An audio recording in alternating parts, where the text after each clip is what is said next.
雞蛋仔中文教室之輕鬆學漢字 by Egpuff Cantonese。 第二課生字介紹。首先介紹下我哋第二課嘅呢6個目標單詞。1、2、3、草、刀、田。首先介紹嘅係呢個中國數目字1，就好似右邊呢個紅蘿蔔打橫咗一樣。1，我哋一齊又認下呢個字咯喎。1，講完1就梗係到2啦。2字嘅筆畫呢，同啱啱1字嘅筆畫都好似嘅喎，都係呢由左至右咁樣寫嘅，亦都好似打橫咗嘅紅蘿蔔一樣。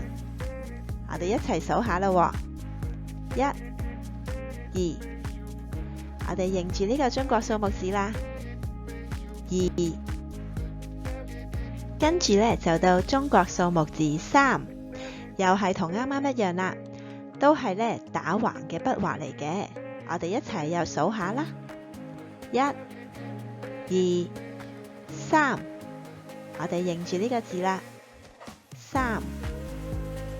啱啱學完中國數目字1至到3，不如又考埋你哋數學嘅概念啊！我哋睇下呢，圖畫入邊有3個盆栽，究竟邊一個盆栽係有1條紅蘿蔔呢？冇錯啦，就係中間呢一棵。我哋呢就擺呢個中國數目字1字喺個盆栽嗰度。咁邊一個盆栽係有2條紅蘿蔔啊？冇錯啦。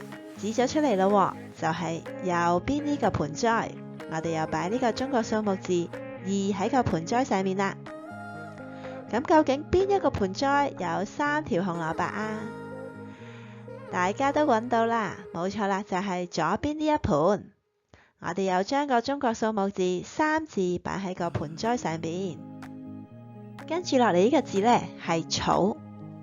大家睇下呢，似唔似有啲草生咗喺呢個字嘅頭上邊啊？其實上面呢一個呢係草花頭呢一個部首，我哋都可以認住佢喎。我哋之後都可能會學到有啲字呢都係呢個草花頭部首噶。我哋依家首先認住呢個草字先啦，草，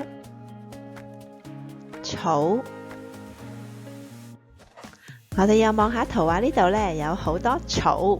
就係我哋啱啱學過嘅草字啦。草後邊有一座山喎，大家記唔記得山字係我哋上一課學過嘅生字嚟㗎？係啦，呢一個呢就係山字，我哋有認住佢哋啦。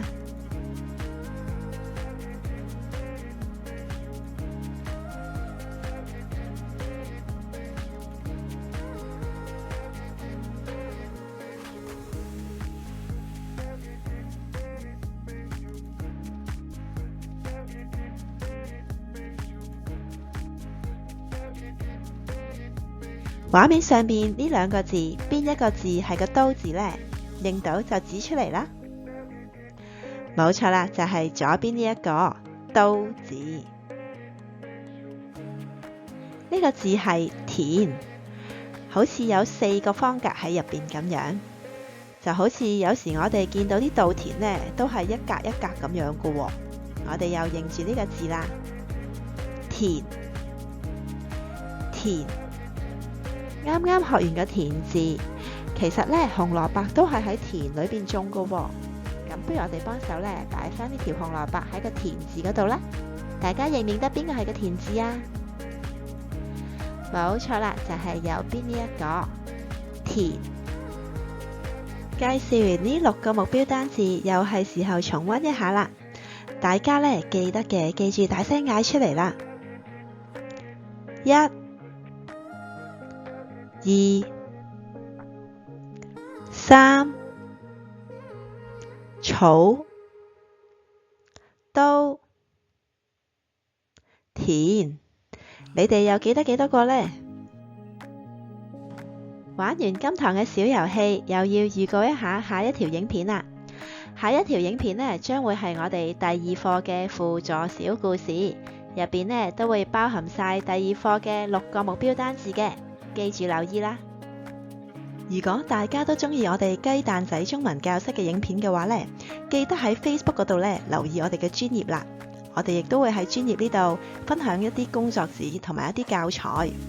另外喺 YouTube 呢度呢都記住 subscribe 我哋嘅 channel 啦。下一條影片再見，拜拜。